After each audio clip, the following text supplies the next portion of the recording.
Bueno, continuamos, una pena, pero continuamos con el próximo orador, Martín Elgue, secretario general de Democracia Activa, Centro de Estudios y Formación. Buenas tardes, Martín. Bueno, muchas gracias. Buenas tardes para todos. Antes que nada quiero excusarme por llegar tarde. Estábamos en el Parlamento en la última sesión de la Asamblea General con el desfile de Batallón Florida y demás, y bueno, más el tránsito. Así que mi disculpa para los amigos de Cubanos Libres en Uruguay, que sé que me estaban esperando más temprano, pero hice lo posible por llegar en hora, me fue imposible. No fui exitoso en eso. Para compensar voy a ser breve. Dicen que lo bueno cuando es corto es doblemente bueno, así que no sé, intentaré ser bueno, pero voy a ser corto. Para comenzar, hoy de mañana estaba pensando qué reflexión o qué compartir con ustedes, y las cosas del destino, de tarde en plena sesión del Parlamento me llega un comunicado de una carta de una presa política actual, presa política cubana, una carta que sale de manera clandestina, la traje fotocopiada, por ser larga, son 3 carillas.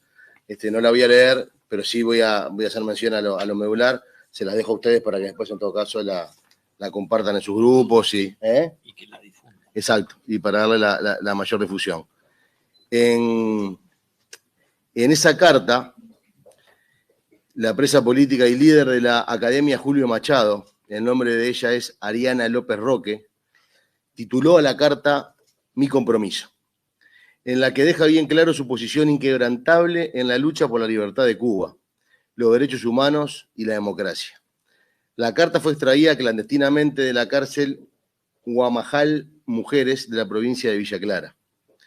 López Roque es también miembro fundador del Frente Nacional de Resistencia Cívica Orlando Zapata Tamayo, otra víctima del régimen comunista, gran promotora del paro nacional y de la campaña 3x3, que brevemente posterior voy a explicar que son ambas cosas, así como de todas las formas de desobediencia civil. Quiso en la carta dejar sentada su postura firme, y en la misma dice: mi compromiso, acá cito literal, mi compromiso tiene que ser estrictamente con la libertad de Cuba, con ser consecuente con lo que pienso y hago. Nunca voy a aceptar ningún pacto o chantaje, y estoy dispuesta a dar mi vida, si fuese necesario, en esta lucha. Esta epístola escrita de puño y letra de López Roque fue sacada clandestinamente de la prisión santaclareña, donde se encuentra confinada y donde es víctima de un cúmulo de atropellos y violaciones de sus derechos de forma sistemática. La emotiva carta, que pudo burlar el cerco policial dentro de la cárcel, concluye con frases que le identifican, y cito y textual también: rendirme o abandonar nunca ha sido mi opción, patria y vida, cubanos, todos al paro nacional y abajo la dictadura castrista. Estas líneas que escribía Ariana López, creo que a nosotros que estamos y hemos asumido esta lucha como propia, y me imagino que a todos los cubanos de la diáspora, estén en la parte del mundo que estén, y muchos militantes y comprometidos con la causa de la libertad y la democracia de su patria, creo que más allá del dolor que genera leer estas líneas, como que nos recarga el compromiso y las ganas de seguir peleando, porque, como bien decía Connie, a quien también me complace compartir el panel con él, creo que estamos transitando el comienzo del fin, y se ve en el horizonte que el fin está cerca. Yo percibo lo mismo que Connie hacía referencia hoy también. Entonces me parece que decir, pucha, no hay que bajar los brazos, estamos ahí, hay que empujar un poquito más, porque eso, como dicen ustedes, se tumba pronto. Yo en las reflexiones que quería compartir con ustedes, me voy a centrar en el 11J y en este llamado al paro nacional que hacía Ariana, pero rápidamente quiero dejar a contextualizar y cómo llegamos nosotros, cómo desembarcamos unos criollos en Uruguay y salimos a defender y a pelear por la democracia en Cuba, por la lucha en Cuba, cómo fue que nos contagió. Y en realidad hace ya casi 20 años, a instancia del expresidente Lacalle Herrera y el lamentablemente fallecido gran amigo y quien tuve el honor de compartir su banca, Jaime Trogo, que fue uno de los primeros gladiadores que tuvo el pueblo cubano en su lucha, y muchas veces Jaime en solitario, porque hoy hablar de Cuba está en este tipo de charlas, de foros que organizan los cubanos libres, que de ACES con SESCOS hemos hecho, y algunos otros actores de la sociedad civil, pero hace 20 años el tema Cuba era la calle Herrera, Jaime, y Connie me podrá decir, yo no recuerdo a nadie más que haya levantado esa bandera en solitario y en el Parlamento dar lucha por la libertad de Cuba. Entonces, yo en ese momento con 20 y tantos kilos menos y algún pelo que podía peinar, a instancia de ellos, me sumé a lo que se estaba generando en ese momento, que era un Comité Internacional de Jóvenes por la Democracia en Cuba, y ahí empecé a empaparme del tema. Confieso que soy aférrimo anticomunista y esto me seducía mucho, porque además de luchar por algo tan lindo y tan noble como es la libertad, los derechos humanos y la democracia, era una lucha, por lo menos en mí, contra el comunismo, ideología a la cual repudio y combato en cada acto de mi vida. Y como en Uruguay lamentablemente tenemos partidos políticos afines y que en el norte en su brújula es la Cuba socialista, la Cuba comunista, que comulgan con ellos y que se brindan apoyo mutuo, y no quiero en Uruguay una Cuba, y Venezuela quizás subestimó lo que era Cuba y hoy está padeciendo, hizo una metástasis ese cáncer ahí en Venezuela, y en Nicaragua lo mismo. Entonces creo que si nosotros no ponemos las barbas en remojo cuando vemos a nuestros vecinos cómo están hace 60 años, es que personalmente comencé mi militancia con esta causa por ahí. Y se fueron sumando muchos otros amigos que aún sin compartir ideologías políticas partidarias de Uruguay, sí compartíamos el amor y el valor por la libertad, la democracia y los derechos humanos. Porque creo que en definitiva las dictaduras, ya sean de izquierda o de derecha, la diferencia es con las manos que violan los derechos humanos. Entonces creo que esto sobrepasa cualquier bandera política partidaria. Y en ese sentido es que comenzamos a trabajar y a denunciar lo que en Cuba estaba pasando, las violaciones a los derechos humanos.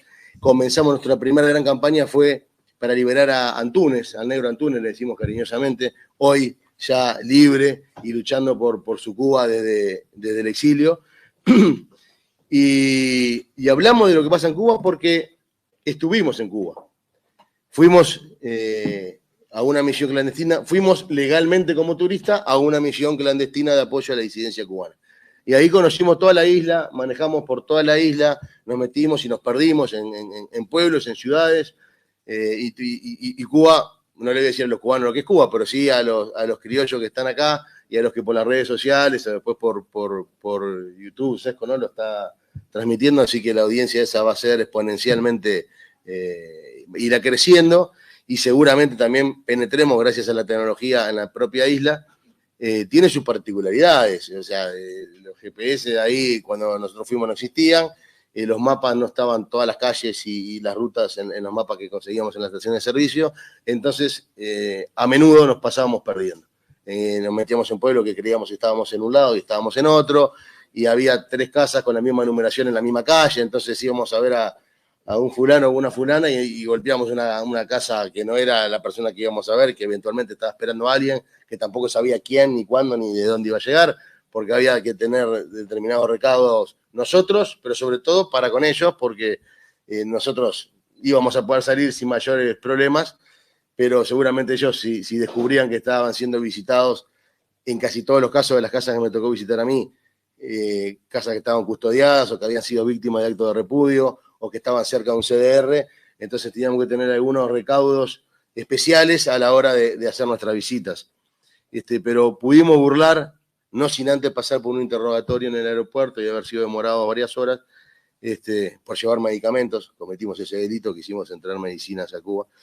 Y luego de pasar esos momentos, recorrimos toda la isla.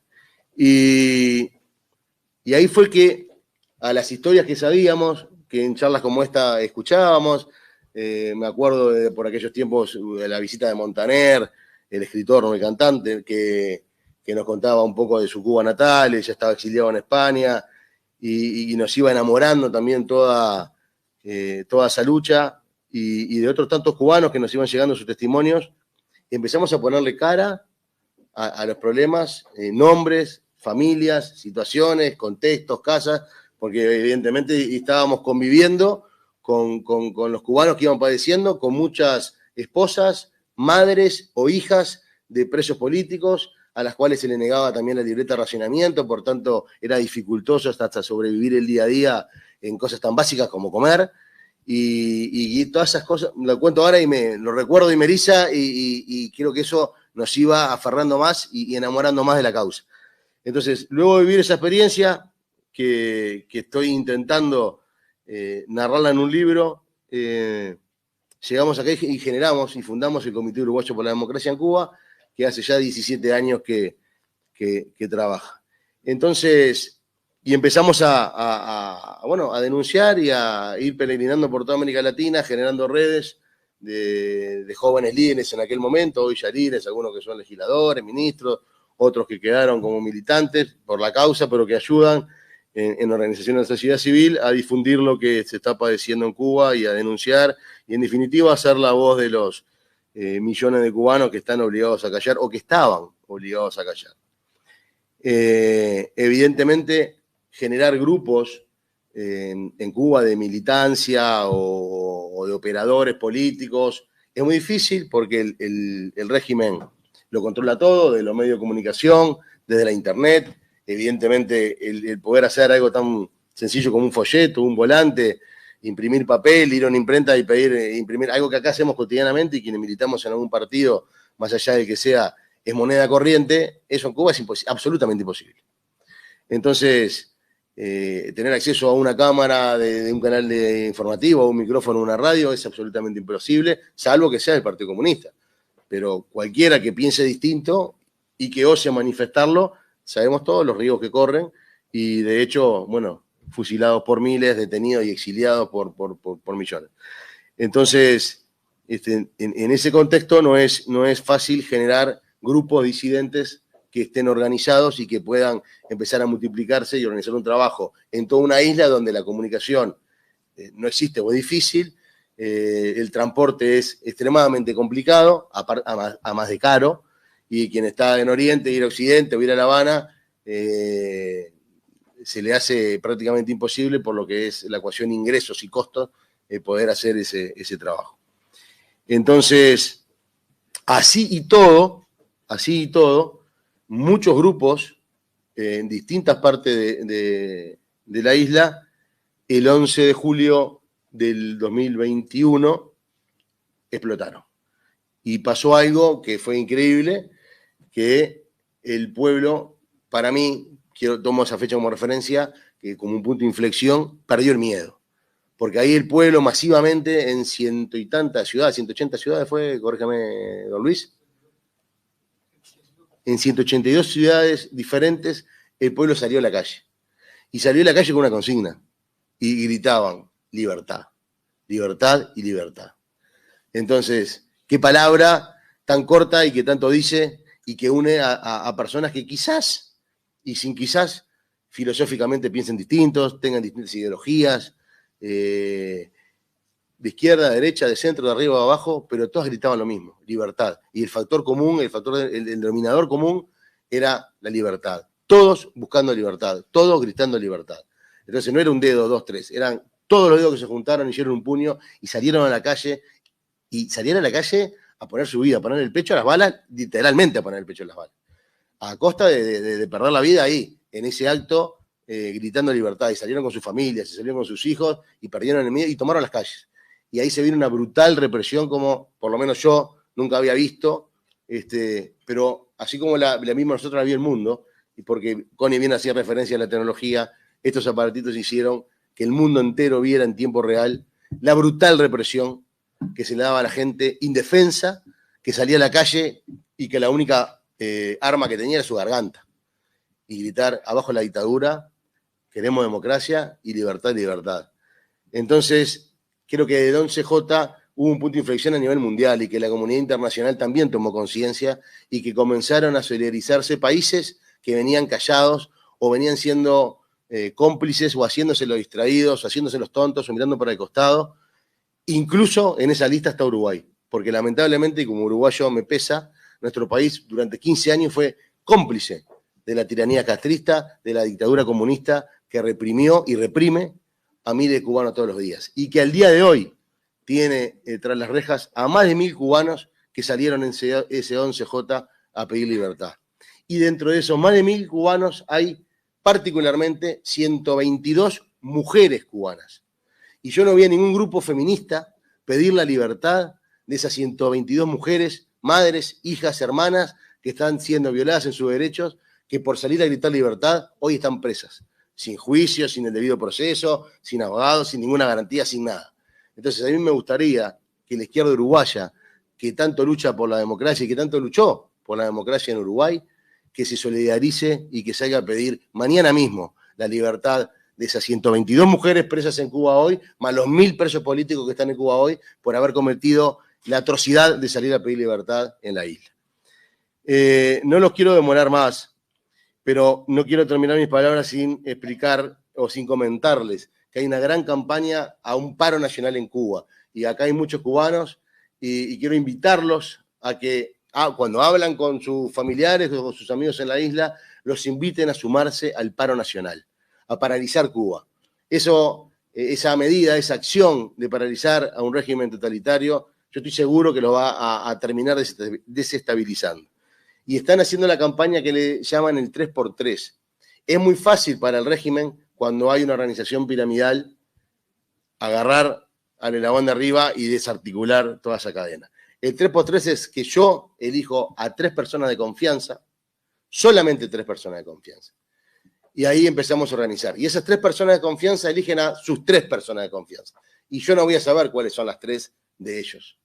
Ni los 3 de ellos saber que ellos son parte de mi eslabón. Y esos 3 a otros 3. Y así exponencialmente se genera una red que no tiene cabeza, que están todos comunicados horizontalmente y que le va a ser prácticamente imposible o imposible al régimen poder cortar la comunicación porque nadie va a saber quiénes son. Si ella es uno de mis 3, yo no sé quiénes son los 3 de ella. Entonces, por más que me agarren a mí o a ella, la cadena sigue para allá y sigue para este otro lado.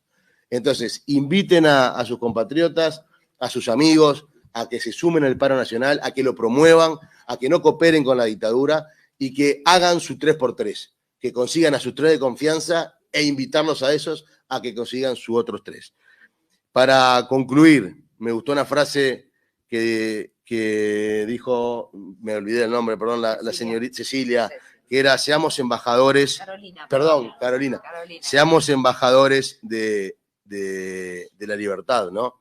Y creo que un poco los que nos motiva a nosotros, o por lo menos a mí en Uruguay, y siempre usamos una frase que es, luchar por la libertad ajena reafirma la propia, o reafirma la nuestra.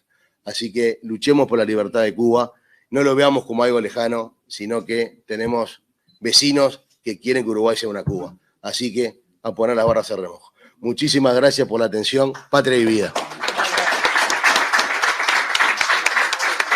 Y le dejo la carta.